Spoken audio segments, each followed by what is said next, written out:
বন্ধুরা, ছোটি সি বাত কিংবা চিতচোর কিংবা চশমে বদ্দুর এইসব বইগুলোর কথা মনে রয়েছে, মনে পড়ে। আজকের জেনারেশন হয়তো এই বইগুলো সবাই নয়, বাট ম্যাক্সিমামই দেখে ওঠেনি। তাদেরকে দোষ দেওয়া যায় না, তারা আজকের এই হাইফাই টেকনোলজিক্যাল যে ওয়ার্ল্ড, এই মুহূর্তে আমাদের সব কিছুই ডিজিটাল, হ্যাঁ, হাতের মুঠোয় একটু জালে আবদ্ধ হয়ে গেছি আমরা। তো তাদের কাছে থেকে আমি কিছু এক্সপেক্টও করি না, বাট আমাদের জেনারেশন যারা যারা এই 70-80 দশকে জন্মগ্রহণ করেছি, তারা কিন্তু এই বইগুলো কিন্তু ভুলতে পারবে না। কারণ আমাদের ছোটবেলাগুলো তো এই বইগুলো দেখেই বড় হওয়া। তো কেন এই 3টে বই হঠাৎ করে মাথায় এলো? আরো বই রয়েছে, কিংবা কথা, আরো অনেক বই রয়েছে এরকম। মানে তখনকার দিনে এই ছবিগুলোকে আর্ট ফিল্ম বলা হতো, প্যারালাল সিনেমা। কিন্তু আমার কাছে এটাই এটাই জীবন, এটাই আমার কাছে সত্যিকারের গল্প, এটাই আমার কাছে মেইন স্ট্রিম। কারণ আমার লাইফটা, মানে আমি তো একটা মধ্যবিত্ত বাঙালি ছেলে, মধ্যবিত্ত ঘরে বড় হওয়া একটা মানুষ আমি। তো এই বইগুলো যখন আমি দেখতে বসেছি, বাই দ্য ওয়ে, এই বইগুলো আমি 1000বার দেখেছি। যত দেখি তত মনে হয় আরেকবার দেখলে ভালো হয়, এতটাই ভালো লাগার জায়গা এগুলো। তো যতবারই এইসব বইগুলো দেখি না, মানে নিজের লাইফের সাথে রিলেট করতে পারি। একটা মধ্যবিত্ত ঘরের মানুষ, ছেলে অথবা মেয়ে, বা পুরুষ বা মহিলা, মানে যদি তুমি আমাকে জিজ্ঞেস করো তুমি কি ধরনের সিনেমা দেখতে হলে যেতে পছন্দ করবে, বা ঘরে বসে টিভিতে দেখতে পছন্দ করবে, বা ইউটিউবে সার্চ করে, আমি বলবো এই ধরনের বইগুলো। বাংলা তো এরকম অনেক ধরনের বই আছে যেগুলো মানে খুবই হালকা ফুলকা, ছিমছাম, একদম সাধারণ ঘরের পাশের ঘরের ছেলেটাকে নিয়ে বা মেয়েটাকে নিয়ে গল্প। আমার এগুলো দেখতে বেশি ভালো লাগে। ভ্রান্তি বিলাস, 74.5, এরকম ধরনের বইগুলো মানে একদম মধ্যবিত্ত মানুষদের নিয়ে তৈরি হওয়া বইগুলো। তাদের জীবন কাহিনী, তাদের প্রতিদিনকার যে স্ট্রাগল, কষ্ট, দুঃখ, তার মধ্যেই একটু মানে ছোট ছোট আনন্দের অনুভূতিগুলো তারা চেরিশ করছে, এইগুলো দেখানোর এই বইগুলো না, মানে খুব আমাকে অ্যাট্রাক্ট করে, খুব টানে। কারণ আমি আমার নিজের জীবনের সাথে এটার মিল খুঁজে পাই। আমি কম্পেয়ার করতে চাইছি এই ধরনের বইয়ের সাথে আজকালকার দিনের বইগুলো। আজকালকার দিনের বইগুলো যখন দেখো, আমি পার্টিকুলার কোনো নাম করছি না, নিজের মানে একটা মধ্যবিত্ত, আমাদের দেশের বেশিরভাগ মানুষই তো মধ্যবিত্ত, মানে সবচেয়ে বেশি পার্সেন্টেজ কিন্তু মধ্যবিত্ত ঘরের ছেলে মেয়েরাই, বা মধ্যবিত্ত ফ্যামিলি, মা বাবা, ছেলে মেয়ে, স্বামী স্ত্রী, বাচ্চা, বেশি মানে পার্সেন্টেজটা বেশিরভাগ ঝুঁকেই কিন্তু মধ্যবিত্তদের দিকে। তার থেকেও বেশি নিম্নবিত্ত বা যারা একটু বিলো পভার্টি লাইনে রয়েছে, দারিদ্র সীমার নিচে, তাদের সংখ্যাটা আরেকটু বেশি আনফর্চুনেটলি। আর উচ্চবিত্তদের সংখ্যাটা খুবই কম, বাট আছে। তো আজকালকার বই যখন দেখি না, আমার মনে হয় যে এগুলো বোধহয় মধ্যবিত্ত ঘরের মানুষদের কথা ভেবে কিন্তু করা হচ্ছে না। এক্সেপশন অবশ্যই রয়েছে।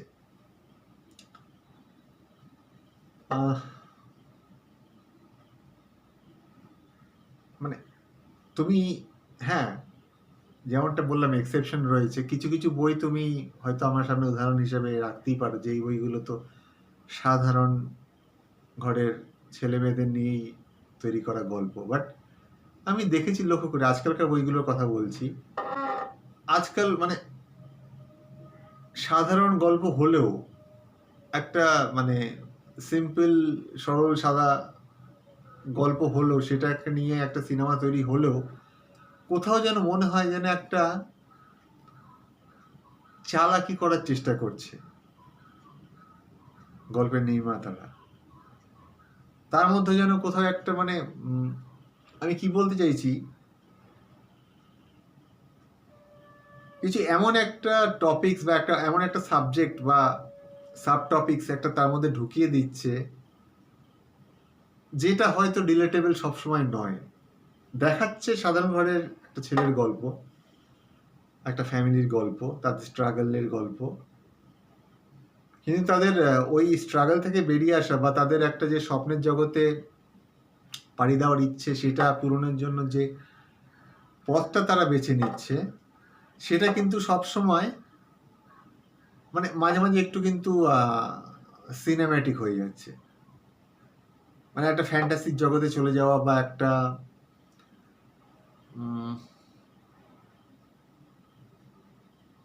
মানে একটা মানুষকে একটা স্বপ্নের জগতেই নিয়ে যাচ্ছে বলতে পারো, ফ্যান্টাসি বটে। সাধারণ জীবনে কিন্তু ওভাবে আমি ভাবতে পারি না।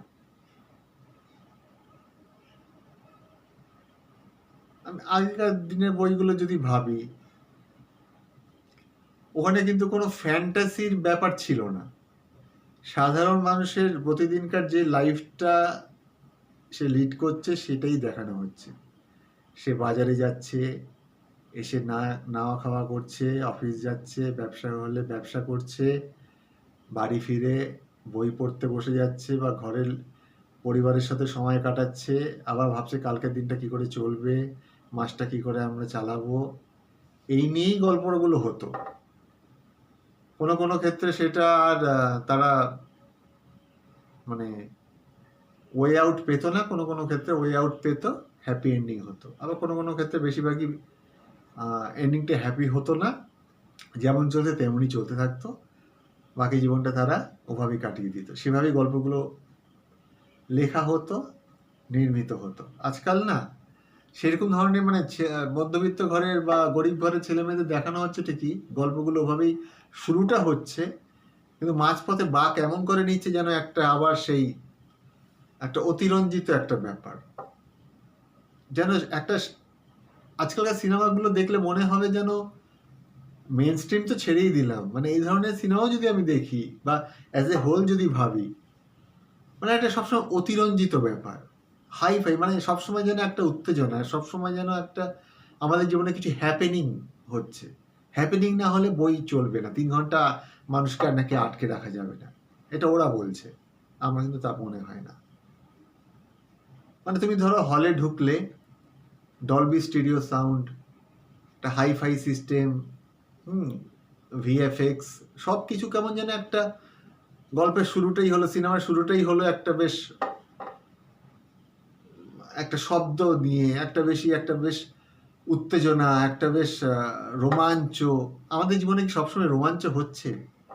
ঘুম থেকে উঠি, ঘুমোতে যাই, সারাদিনে কি হচ্ছে আমাদের?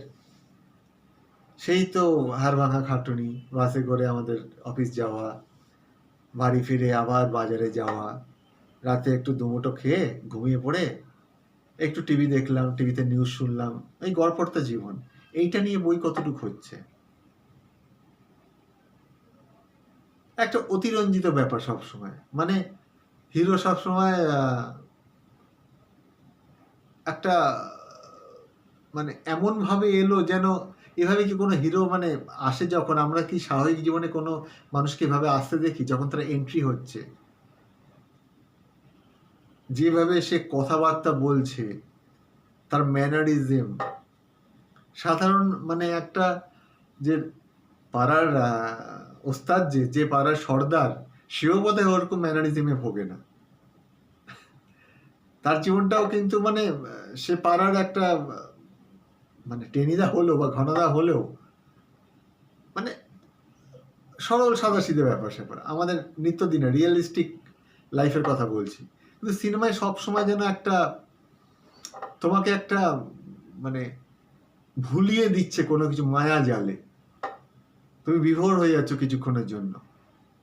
যখন হল থেকে বেরোচ্ছ, তোমার বিভোরটা যখন কেটে যাচ্ছে, যখন আবার তুমি গাড়ি ঘোড়ার হর্নের শব্দ শুনছো, আবার যখন রাস্তার লোকেদের কিচিমিচি শুনছো, আবার যখন তোমাকে মনে হচ্ছে আবার কালকে অফিস যেতে হবে, আবার এতটা দূর বাড়ি যেতে হবে, তখন সব না ওই মোহটা কেটে যাচ্ছে। এই ধোঁয়াশাগুলো চোখের থেকে ক্লিয়ার হয়ে যাচ্ছে, মেলাতে পারছো না কোনো কিছু। 3 ঘন্টা তোমাকে ভুলিয়ে রেখেছিল। এমন বই দেখে কি লাভ? আর এমনও নয় যে বইগুলোর কন্টেন্ট এতটাই স্ট্রং যে তোমার মানে মনের অন্তঃস্থলে সেটা ছেয়ে গেছে। ভুলভাল বই। হিরো 10 তলা থেকে ঝাঁপ দিচ্ছে, মরছে না, আর ভিলেনকে একটা গুলিতেই শেষ করে দিল। হিরো কিন্তু 100 গুলি লাগলেও সে মরবে না, হাসপাতালে ঠিক বেঁচে যাবে। ভুলভাল বই। মানে আমি বলতে চাইছি যে আগেকার দিনে যেসব বইগুলো, এমনকি মেইন স্ট্রিম বইগুলো বা বিশেষ করে এই প্যারালাল সিনেমাগুলো, কোথাও না মানুষের মানে সাধারণ মানুষের গল্প বলতো। তেমন লেখা পড়তামও, আর তেমন ছবিও দেখতাম, ছায়াছবি। ভালো লাগতো। এখনো যখন আমি ধরো ওই যেমন নামগুলো বললাম মাথায় এলো হঠাৎ করে, ছোটি সি বাত, অমল পালেকরের বই, নিজের জীবনের সাথে মিল খুঁজে পাও না? অফিসে যাচ্ছে, অফিসে পলিটিক্সের শিকার হচ্ছে, একটা বোকা বোকা হাব ভাব। বেশিরভাগই তো আমরা হাবাগোবাই লোক হই অফিসের মধ্যে, স্মার্ট কজন হয়? তো সেখান থেকে তার স্মার্টনেস হওয়ার একটা ট্রানজিশন, যেটা বলে, under the guidance of Ashok Kumar যে চরিত্রটা করেছিলেন, কি বিউটিফুল কম্বো একটা, অশোক কুমার আর অমল পালেকর। আবার ছেলেটার মাঝখানে মাথায় বিদ্যা সিনহা, তার ড্রিম গার্লকে নিয়ে ফ্যান্টাসি চলছে। ফ্যান্টাসি জায়গাও রয়েছে, কিন্তু লিমিটেড। যতটা এক্সটেন্ট অবধি আমাদের সত্যিকারের মাইন্ড যেতে পারে, তার বাইরে না। মানে আমাদের একটা ছেলের, একটা বেকার ছেলে বা একটা অফিস করছে, সাদামাটা চাকরি করছে, তার প্রিয়তমাকে নিয়ে যেমন মনে হয় যে তাকে কি আমি পাবো, তাকে প্রপোজ করতে পারবো, আমাদের কি সেই সাহসটা রয়েছে, সে হ্যাঁ বা না বলবে, এসব ছোট ছোট মিষ্টি মিষ্টি গল্প। এটা একটা এক্সাম্পল হিসাবে বললাম বইটার কথা। আমি আরো বই যদি ধরি, চশমে বদ্দু, ফারুক শেখের বই, দীপ্তি নাভাল, বইগুলো দেখবে যদি না দেখে থাকো, বা যারা দেখেছো তারা রিলেট করতে পারবে। কত ছিমছাম বই। একটা যুবক শহরে এসছে, পড়াশোনা করছে, ব্রিলিয়ান্ট স্টুডেন্ট, তার বন্ধুদের পাল্লায় পড়ে তার জীবনটা নষ্ট হচ্ছে। শেষে বন্ধুগুলো ভুল বুঝতে পেরে তার কাছে ক্ষমা চেয়ে নিল, এবং যে বন্ধুগুলো সেই যুবকটাকে তার যুবতীর কাছ থেকে সরিয়ে নিয়েছিল, একটা যুবতীকে সে ভালোবাসতো, প্রেম হয়েছিল, গড়েছিল তাদের মধ্যে,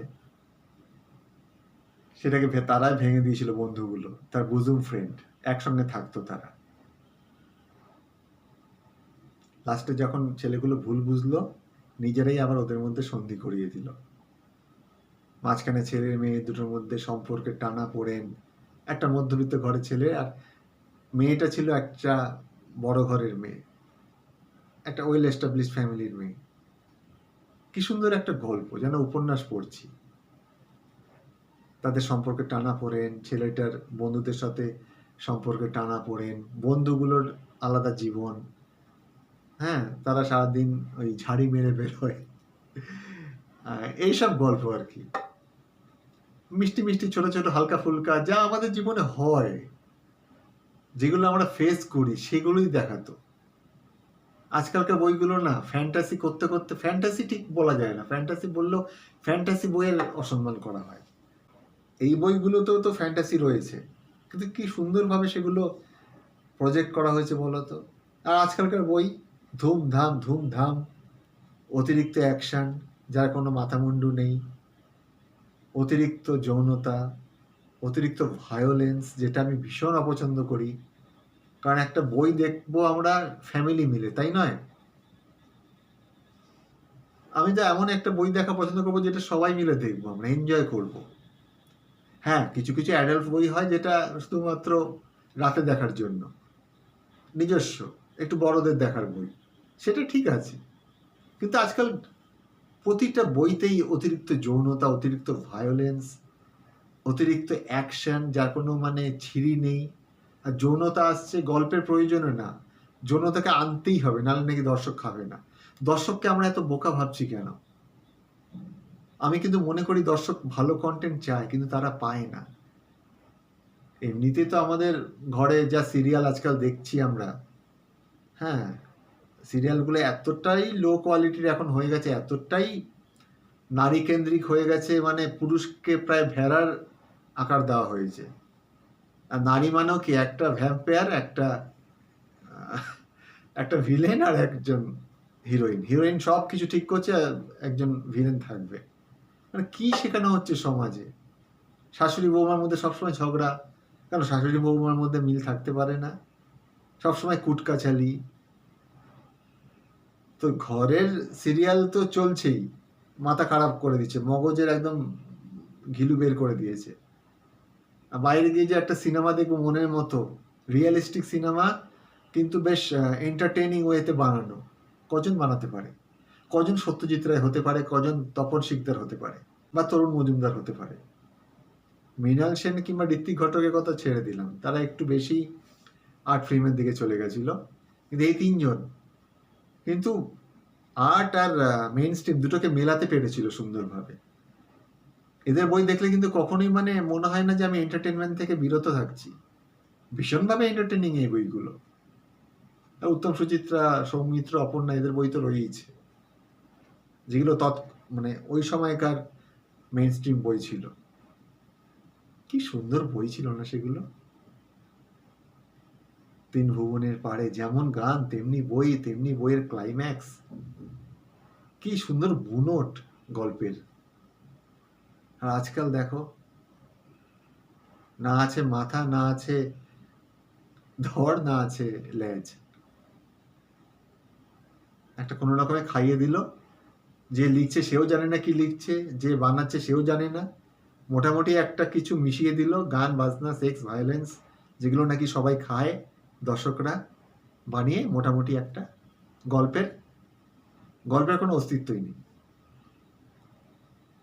মানুষ কিন্তু এত বোকা নয়, ওই জন্য আজকে ইন্ডাস্ট্রির এত বাজে অবস্থা, সে বাংলা ইন্ডাস্ট্রি বলো কি হিন্দি। আমি আমার দেশের সিনেমা নিয়েই কথাটা বলছি, বাইরের দিকে যাচ্ছি না। আরেকটা জিনিস লক্ষ্য করি যে একটা হিরোর বয়স বেঁধে দেওয়া হয় কেন, বা হিরোইনের বয়স বেঁধে দেওয়া হয়। একটা মধ্যবয়সী মানুষের সাথে, একটা পুরুষের সাথে একটা মধ্যবয়সী বা তার থেকে কম বয়সী বা তার থেকে বেশি বয়সী মহিলার প্রেম হতে পারে না, বা একটা মহিলার সাথে তার থেকে কম বয়সের একটা ছেলের প্রেম হতে পারে না, বা দুজন সমমনস্ক সমবয়স্ক, একটু বয়সের দিকে ঢলে পড়েছে, একটু বয়স্ক, এমন দুজনের প্রেম দেখানো যেতে পারে না কোনো বইতে। শুধুই 25, 26, 27, 28, 29, 30, 35-এর মধ্যেই হিরো হিরোইনের বয়স হতে হবে? আমাদের মানসিক বিকাশই তো হয় বোধহয়, আমি মনে করি 40-এর পর থেকে। তার আগে তো লাইফটা আমরা বুঝতেই পারি না কি হলো। 40-45 থেকে আস্তে আস্তে রিয়েলাইজ করি যে কি হলো আমার সাথে এতদিন, আর কি হচ্ছে। আস্তে আস্তে আমাদের ইন্ট্রোস্পেকশন তখন থেকে শুরু হয়। আর হিরো বয়স তো 40-এর মধ্যেই, 30-এর মধ্যেই আমাদের দেশে। মাথা চুল একটু পাকলো কি পাকলো না, একটু ভাঁজ পড়লো কি পড়লো না, তাকে ক্যারেক্টার আর্টিস্টের দিকে মানে ঝুঁকিয়ে দেওয়া হলো। ভাবাই হলো না যে সে হিরো হতে পারে।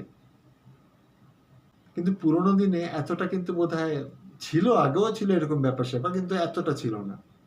ইদানিং দেখছি মানে হিরোদের হিরোইনের বয়স ওই ইয়াং, সবাই ইয়াং। মানছি ইয়াং রিপ্রেজেন্টেটিভদের সংখ্যাটা একটু বেশি, কিন্তু বয়স্কদের কথাও ভাবতে হবে। তাদেরও তো একটা মানে মনে হয় যে তারাও ভাবতে পারে যে আমি তো এখনো বাঁচতে চাই, একটা 50 বা একটা 60 বছরের পুরুষ বা মহিলা। কেন আমি বাঁচবো না? আমি কেন, আমার প্রেমের অধিকার থাকবে না? কেন আমাকে বুড়িয়ে দেওয়া হবে? কেন আমাকে শুধু মা বাবা হিসাবেই বা দাদু দিদা হিসেবেই দেখানো হবে? কেন আমার থেকে ছোট কাউকে আমি ভালোবাসতে পারবো না? কেন একটু গল্পগুলো একটু আধুনিক হবে না? আধুনিক মানে শুধু সেক্স ভায়োলেন্স দেখানো নয়। আধুনিক মানে আধুনিক চেতনা, আধুনিক মনস্কতা। গল্পটাকে আধুনিক করা। তার প্রয়োজনে যদি যৌনতা আসে, আসতে পারে। যৌনতার জন্য গল্প নয়, গল্পের জন্য যৌনতা। আমরা এ নিয়ে আরো আমাদের ভাবনা চিন্তা করার অবকাশ রয়েছে। হ্যাঁ, দর্শককে এতটা মূর্খ না ভাবলেই ভালো। ওই জন্য আজকে ইন্ডাস্ট্রি এত বাজে অবস্থা। সবাই রিজেক্ট করে দিচ্ছি আমরা ভালো বই না হলে। কন্টেন্ট ভালো না হলে তুমি বেশি দিন এগোতে পারবে না। ছোটবেলায় আমরা দেখতাম বইগুলো সিলভার জুবিলি, গোল্ডেন জুবিলি হতো। কেন হতো? গল্পের বুনট ছিল। এমনকি মেইন স্ট্রিম বইগুলোও কিন্তু গল্পগুলো ভালো হতো। গানগুলো সুরেলা ছিল। আজকালকার গানগুলো শুনলে তো মানে মনে হয় সবাই নেশা করে গান করতে শুরু করেছে। ডিসগাস্টিং। মানে এই নিয়ে বলতে থাকলে না কিন্তু বলতেই থাকবো। মানে এই নিয়ে আরেকটা কোনো ভিডিওতে এই নিয়ে আরো বিস্তৃতভাবে কথা বলা যাবে।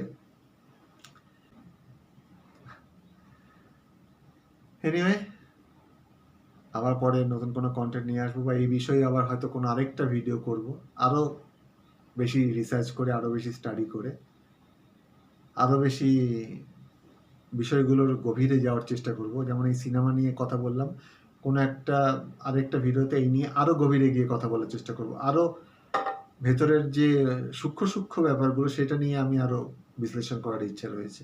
এটা তো ওপর একটা বললাম ওভারভিউ। তো ঠিক আছে, আজকের মতো এখানেই থাক। আবার পরে দেখা হবে।